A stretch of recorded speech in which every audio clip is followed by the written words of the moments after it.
Hello students. So in the previous video I explained you about the two important concepts related to present value approach. Is it? So present value approach is also one of the method under the HR valuation, that is human resource valuation. Under present value only further three important models were there. Models you can say, or approaches you can say, which are helpful for calculating the HR value, that is human resource. But what is different here from other methods is that in present value approach all these three approaches or all three models will be evaluated or considered at the present value. That means what?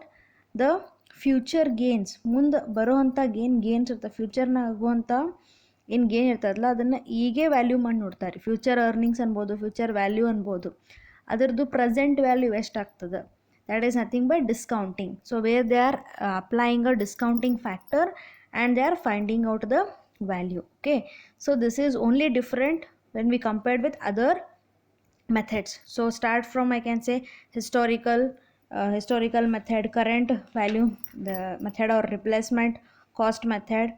Next we have discussed the opportunity cost approach. Next standard cost approach.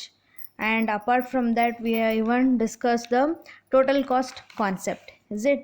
So around 7 concepts were there. Among that we will discuss the 5 models. Okay, that sixth one is what? Present value approach. And a present value approach there are mainly 3 models. Okay, so first and second I explained in the previous video. A continuation of that I am explaining you in this video. Okay, so first two we discussed in the previous video, that is present benefit model. Okay, so ಎಲ್ಲದ್ರಾಗೂ ಒಂದು ಸ್ವಲ್ಪ change ಅದ ರೀ. Ultimately they are applying the discounting factor. You already know what is the discounting factor and how it is applied. Discounting factor ಬಗ್ಗೆ first ಯೂನಿಟ್ನಾಗ discuss ಮಾಡಿ already NPV ಬಂದಿತ್ತು. ಇಲ್ಲೂ ಅದೇ ಕಾನ್ಸೆಪ್ಟ್ ಅಪ್ಲೈ ಆಗ್ತದೆ ರೀ. ಅಲ್ಲಿ ನಾವು ಅಸೆಟ್ಸ್ ಅಥವಾ ಪ್ರೊಜೆಕ್ಟ್ಸ್ ಮೇಲೆ ಮಾಡ್ತಿದ್ವಿ, ಇಲ್ಲಿ HR ಮೇಲೆ ಮಾಡ್ಬೇಕಷ್ಟೆ. ಅಂದ್ರೆ ಏನು ಕಂಪ್ನಿ ಇನ್ವೆಸ್ಟ್ಮೆಂಟ್ ಮಾಡಿರ್ತದಲ್ಲ HR ಮೇಲೆ, ಅಂದ್ರೆ ಎಂಪ್ಲಾಯೀಸ್ ರಿಕ್ರೂಟ್ಮೆಂಟ್ ಮಾಡಲಿಕ್ಕೆ ಅವ್ರದ್ದೇನು ಸೆಲೆಕ್ಷನ್ ಪ್ರೊಸೆಸ್ ಇರ್ತದೆ ಟೋಟಲಿ, ಸೊ ಅದ್ರ ಮೇಲೆ ಏನೇನು ಇರ್ತದಲ್ಲ ಅವ್ರ ಕಡೆ ಎಷ್ಟು ಬೆನಿಫಿಟ್ ಬರ್ತದೆ ಅದ್ರ ಮೇಲೆ ಏನು ಮಾಡ್ತಾರೆ, ಇಲ್ಲಿ ಡಿಸ್ಕೌಂಟಿಂಗ್ ಫ್ಯಾಕ್ಟರ್ ಅಪ್ಲೈ ಮಾಡ್ತಾರೆ ಅಷ್ಟೇ ರೀ. So under present value of future earnings model we had seen one formula also. Yes, so ಅದನ್ನು ನೋಡಿದ್ವಿ. ಆ್ಯಂಡ್ ನೆಟ್ ಬೆನಿಫಿಟ್ ಮಾಡೆಲ್ ನಿಮ್ಮನ್ನ ಹೇಳಿದ್ದೆ. So next we are moving to the reward valuation model. Okay, so this is under the present value approaches. The last one, third one, reward valuation model. So reward ಅಂದರೆ ಏನು ರೀ?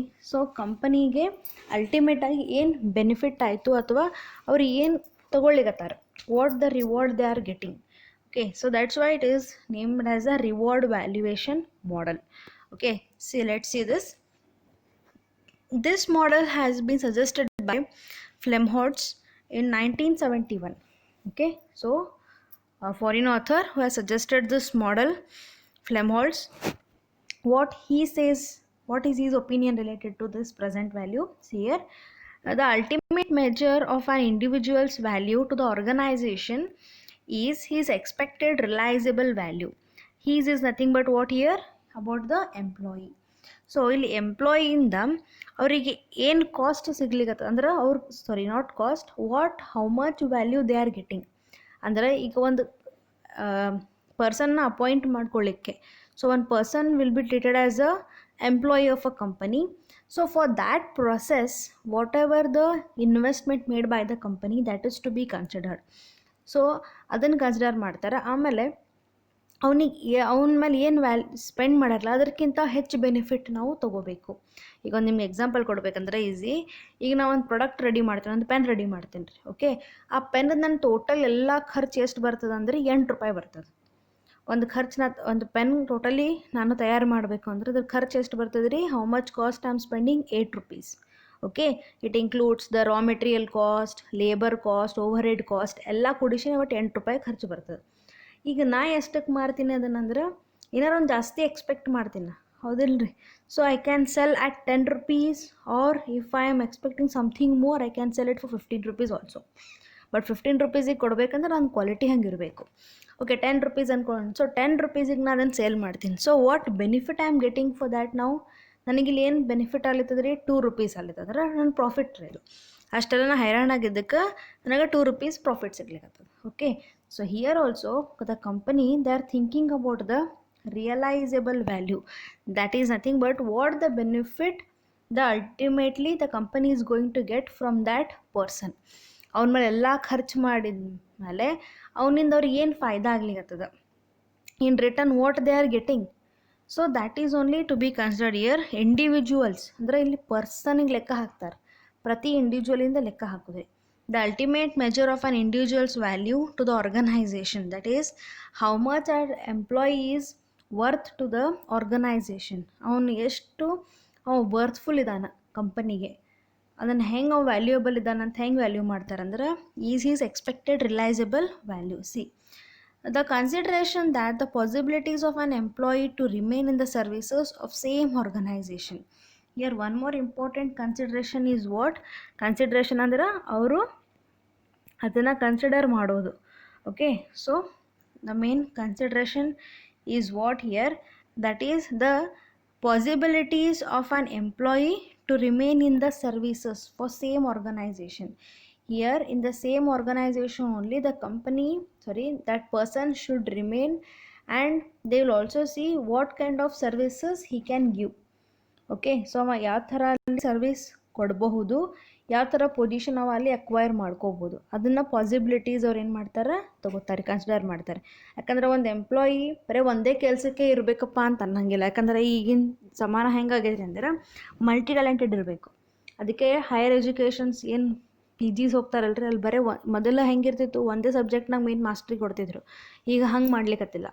So ಈಗ usually 2 ಕೊಡ್ತಾರೆ, ಒಂದು major minor ಅಂತಾರೆ ಕೊಡ್ತಾರೆ, ಅಥವಾ 2 equal ಅಂತಲೇ ಕೊಡ್ತಾರೆ ರೀ.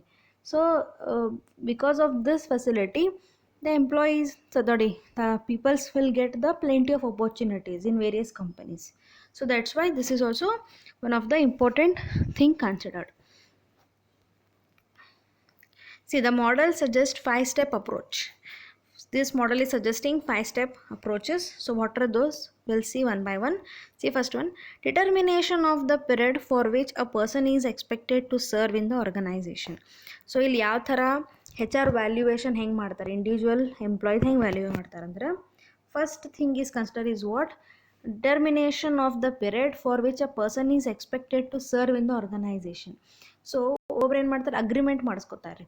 ನಮ್ಮ ಕಡೆ ನೀವು 2 ವರ್ಷ ಜಾಬ್ ಮಾಡಲೇಬೇಕು compulsory, 3 years. So usually in IT companies we can see, but in various usually ಕಾಲೇಜಸ್ನಾಗೂ ಆಗ್ತಾವ್ರಿ.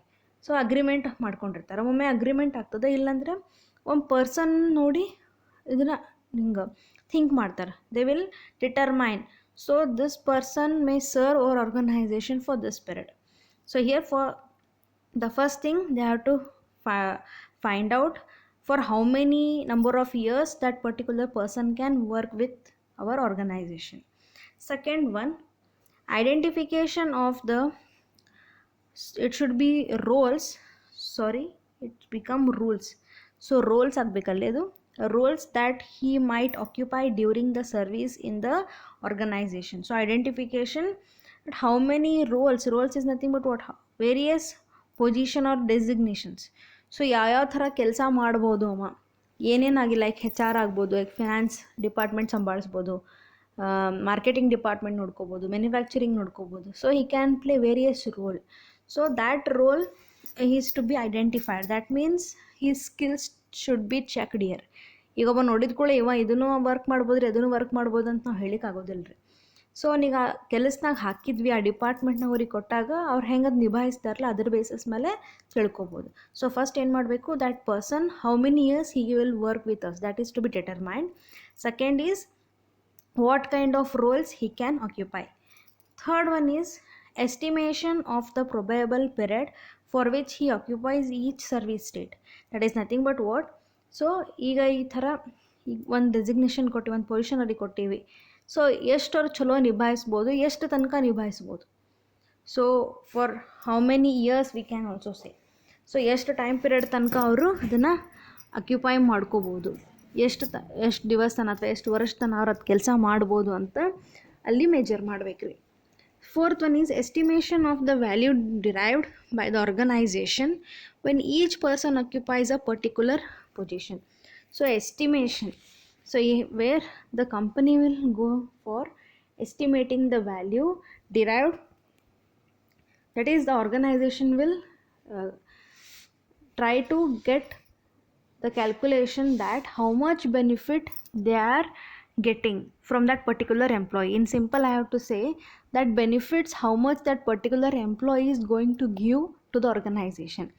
ಸೊ ಇಲ್ಲಿ ಕಂಪ್ನಿ ಅಥವಾ ಆರ್ಗನೈಸೇಷನ್ ಅವರೇ ಒಂದು ವ್ಯಾಲ್ಯೂ ಡಿಟರ್ಮೈನ್ ಮಾಡ್ತಾರೆ. ಅಂದ್ರೆ ಈ ಪರ್ಸನ್ನ ಹಿಂಗೆ ಕೆಲಸಕ್ಕೆ ಇಟ್ಕೊಂಡ್ವಿ, ಈ ಥರ ಅವ್ರ ಡೆಸಿಗ್ನೇಷನ್ಸ್ ಎಲ್ಲ ಬೇರೆ ಬೇರೆ ರೋಲ್ಸ್ ಪ್ಲೇ ಮಾಡ್ತಾರಂದ್ರೆ what benefit he can give to the organisation, what benefit he can give. That means that particular employee can give to the organization by acquiring various roles. So ಅವನಿಂದ ಕಂಪನಿಗೆ ಎಷ್ಟು benefit ಆಗ್ಲಿಕ್ಕತ್ತದ ಇಲ್ಲಿ ಅದನ್ನು ಅವರು ಏನು ಮಾಡ್ತಾರೆ, ಅಳಿಲಿಕ್ಕೆ try ಮಾಡ್ತಾರೆ ಅಥವಾ ಅದನ್ನು ಅಂದಾಜು ಮಾಡಲಿಕ್ಕೆ ಪ್ರಯತ್ನ ಮಾಡ್ತಾರೆ. ಓಕೆ, ಬಟ್ ನಾವು ಶಾರ್ಟ್ ಹೇಳಲಿಕ್ಕೆ ಆಗೋದಿಲ್ಲ ಅವ್ರ ಕಡೆಯಿಂದ ಇಷ್ಟೇ ಬೆನಿಫಿಟ್ ಆಗ್ತದೆ ಅಂತ ಹೇಳಿ, ಒಂದು ಎಸ್ಟಿಮೇಷನ್ ತೊಗೋಬೋದು. Okay, so after getting that value, then ultimate last step what they will do, discounting of the expected service rewards at a specified predetermined rate to their present value. So after getting that service reward ಅಂದ್ರೆ ಅವ ಇಷ್ಟು ವರ್ಷ ಕೆಲಸ ಮಾಡಿದ್ರಿಂದ ಏನು benefit ಕೊಟ್ಟ ಕಂಪನಿಗೆ, so ಆ ಬೆನಿಫಿಟನ್ನ ರಿವಾರ್ಡ್ ಅಂತ ಹೇಳಿಕತ್ತಾರೆ. ಎಸ್, ಸೊ ಏನು ಅವ ಬೆನಿಫಿಟ್ ಕೊಡ್ತಾನಲ್ಲ ಸರ್ವಿಸ್, ಸೊ ಅದನ್ನು ಏನು ಮಾಡ್ತಾರೆ, by applying some predetermined rate they will go for discounting it. It is discounting ಅಂದರೆ ಇದು ಫ್ಯೂಚರ್ನಾಗ ಇರ್ತದೆ, ಇದು ಪ್ರೆಸೆಂಟ್ ವ್ಯಾಲ್ಯೂಗೆ ಕನ್ವರ್ಟ್ ಮಾಡ್ಕೋತಾರೆ. Okay, so this one is the reward valuation model. It's very simple model. ಇಲ್ಲಿ ಏನು ವಿಚಾರ ಮಾಡ್ತಾರೆ ಅಂದರೆ, ಒಬ್ಬ ಎಂಪ್ಲಾಯಿ ನಮ್ಮ ಬಿಸ್ನೆಸ್ನಾಗ ಎಷ್ಟು ವರ್ಷ ಕೆಲಸ ಮಾಡ್ಬೋದು, ಯಾವ ಥರ ರೋಲ್ಸ್ ಅವ ಪ್ಲೇ ಮಾಡ್ಬೋದು. He can play as a HR, finance head, marketing head, sales head. So ಈ ಥರ ಯಾವ ಥರ ರೋಲ್ ಪ್ಲೇ ಮಾಡ್ಬೋದು. ಹಾಗೆ what the value he can create for the development of company. So that value is to be considered and later it is to be discounted by applying some factor, that is discounting factor ಅಂತ ಏನು ಹೇಳ್ತೀವಲ್ಲ. So ಆ discounting rate apply ಮಾಡಿ present value find out ಮಾಡ್ಬೇಕು ರೀ. This is about the reward valuation model. Next one is what, aggregate payment approach. This is the last approach in this total. So present value ಒಳಗೆ 3 ಅಂತ ಹೇಳಿದ್ದೆ ನಿಮ್ಗೆ. So ಬರೀ present value approach ಒಳಗೆ ನಾವು 3 model discuss ಮಾಡಿದ್ವಿ. First one that was the present value of future earnings model, next is net benefit model, and last just now I told you reward valuation model. Okay, so now in the total HR valuation, this is the last method, that is aggregate payment approach. ನಿಮಗೆ ಇವನ್ನೆಲ್ಲ ಒಮ್ಮೆ ಹೇಳಲಿಕ್ಕತ್ತಿಲ್ಲ ರೀ, ಒಮ್ಮೆ ಹೇಳಿಬಿಟ್ರೆ ನೀವು confuse ಆಗ್ತೀರ ಅಂತಲೇ ಬೇಕಂತೆ part ಮಾಡಿ ಹೇಳಲಿಕ್ಕತ್ತೀನಿ ನಾ. Okay, so this is the last one. This is given by Indian author only here. This model has been suggested by S.K. Chakraborty. So according to him, the HR are to be valued as a group, not on individual basis. So S.K. Chakraborty, what he is saying here, the HR value is to be decided, that is human resource value is to be considered or decided, how means not on individual basis but on group basis ಅಂತ ಅವ್ರು ಹೇಳಿಕತ್ತಾರೆ. ಈ ಹಿಂದಿಂದೆಲ್ಲ ನಾವು ನೋಡಿದ್ವಿ present value ಅಪ್ರೋಚ್ನಾಗೆಲ್ಲ individual ಇತ್ತು. ಇಲ್ಲೇನು ಹೇಳಿಕತ್ತಾರೆ ಅಂದ್ರೆ ಅವರು group ಮಾಡಿರಿ, ಇಂಡಿವಿಜುವಲ್ ಬೇಡ ಅಂತ ಹೇಳಿಕತ್ತಾರೆ. ಇಂಡಿವಿಜುವಲ್ ಪ್ರಕಾರ ಮಾಡಬೇಡ್ರಿ, ಗ್ರೂಪ್ ಬಗ್ಗೆ ಮಾಡಿರಿ ಅಂತ ಅವ್ರು ಹೇಳಿಕತ್ತಾರೆ. ಸಿಯರ್ Professor Chakraborty model was the evaluation of HR involves the following steps.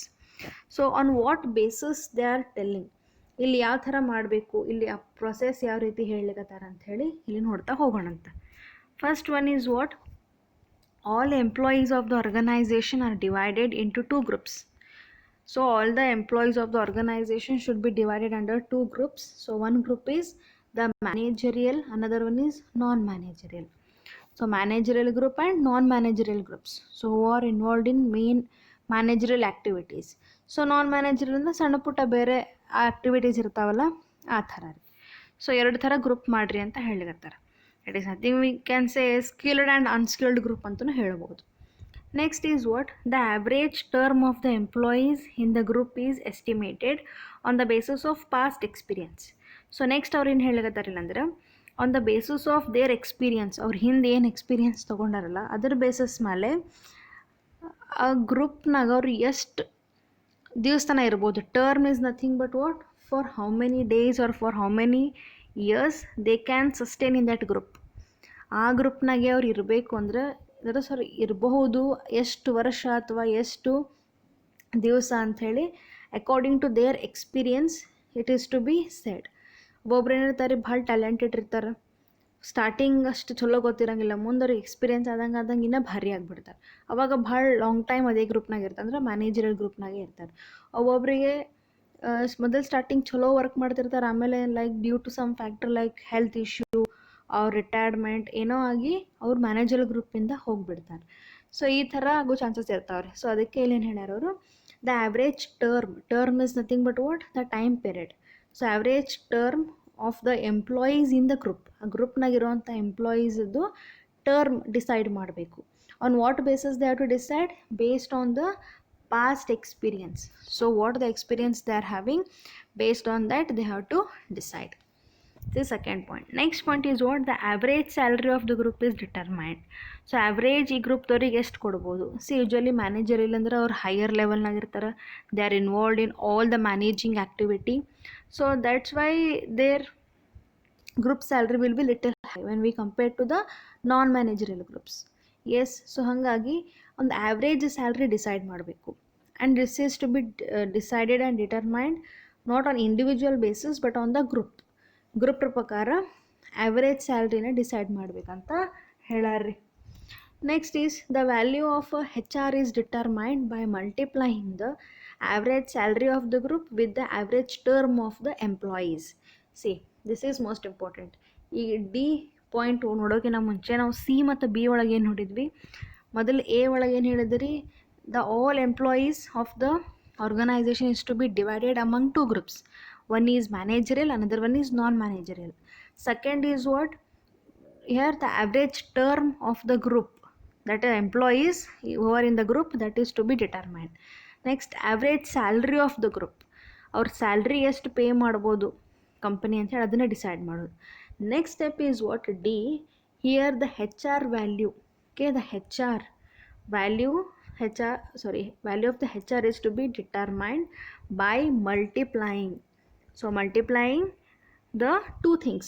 One is average salary of the group and next is average term. Both things. Average salary, average term of the employees in that group. ಆ ಗ್ರೂಪ್ದವ್ರಿಗೆ ಎಷ್ಟು salary ಕೊಡ್ತೀರಿ, ಅವ್ರಿಗೆ ಎಷ್ಟು ವರ್ಷ ತನಕ usually ಇರಬಹುದು term period, ಅದನ್ನು decide ಮಾಡಿರಿ ಅಂತ ಹೇಳಿದಾರೆ. ಅವನ್ನೆರಡು ಮಲ್ಟಿಪ್ಲೈ ಮಾಡಿದ್ರೆ ಹೆಚ್ ಆರ್ ವ್ಯಾಲ್ಯೂ ನಮ್ಗೆ ಗೊತ್ತಾಗ್ತದೆ. That value determined is discounted to ascertain the present value. Again here also that value is to be determined and where discounting factor is to be applied. Discounting factor apply ಮಾಡಿರಿ ಅಂತ ಹೇಳಿದ್ದಾರೆ ultimate. Okay, so this is about the aggregate payment approach. Aggregate ಅಂದರೆ ಏನು ರೀ? ಎಲ್ಲ ಕೂಡಿಸೋದು. Lump sum ಅಂತ ಹೇಳ್ತೀವಲ್ಲ, overall aggregate. Okay, ಎಲ್ಲ ಕೂಡಿದ್ದು. ಸೊ ಇಲ್ಲಿ ಅಗ್ರಿಗೇಟ್ ಎದಕ್ಕೆ ಯೂಸ್ ಮಾಡ್ತಾರೆ? ಲಮ್ಸಮ್ ಅನ್ನೋ ವರ್ಡ್ ಎದಕ್ಕೆ ಬರ್ತಂದ್ರೆ ಇಲ್ಲಿ ಜಾಸ್ತಿ ಅಮೌಂಟ್ ಇರುತ್ತೆ, ಯಾಕಂದರೆ ಗ್ರೂಪ್ ಇರ್ತದೆ. ಇಲ್ಲಿ ಇಂಡಿವಿಜುವಲ್ ಬೇಸಿಸ್ನಾಗಿಲ್ಲ, ಗ್ರೂಪ್ ಅದ ಇಲ್ಲಿ. ಸೊ ಗ್ರೂಪ್ ಬೇಸಿಸ್ನಾಗಿರೋದಕ್ಕೆ ಇಲ್ಲಿ ಏನು ಮಾಡ್ತಾರೆ? ಗ್ರೂಪದ ವ್ಯಾಲ್ಯೂ ಕಂಡು ಹಿಡಿಬೇಕಂತ ಹೇಳಿ ಅಗ್ರಿಗೇಟ್ ಅಂತ ಹೇಳ್ತಾರೆ. ಓಕೆ, ಇದಷ್ಟೇ ಅಲ್ಲದೆ apart from this one more thing they will say that this Chakravarti what they say here, what are the recruitment expenses the company use to pay, that is also to be considered. But ಅದನ್ನ ಎಲ್ಲಿ ತನಕ consider ಮಾಡಬೇಕು ಅಂತಂದ್ರೆ ಆ employee ಇಲ್ಲಿ ತನಕ ಬಿಸ್ನೆಸ್ನಾಗ ಇರ್ತಾನೆ. Once ಆ ಎಂಪ್ಲಾಯ್ ನನಗೆ ಬಿಟ್ಟು ಹೋದ ಅಂದ್ರೆ ಅದನ್ನು P&Lಗೆ ರೈಟ್ ಆಫ್ ಮಾಡಿಬಿಡ್ಬೇಕು, P&Lಗೆ ಹಾಕಿಬಿಡ್ಬೇಕು. ಸೊ ಹಿಂಗೆ ಆಗೋದ್ರಿಂದ ಒಂದು ಸ್ವಲ್ಪ ಕಂಪ್ನಿಗೆ ಅದು ಲಾಸ್ನೂ ಆಗ್ತದೆ ರೀ.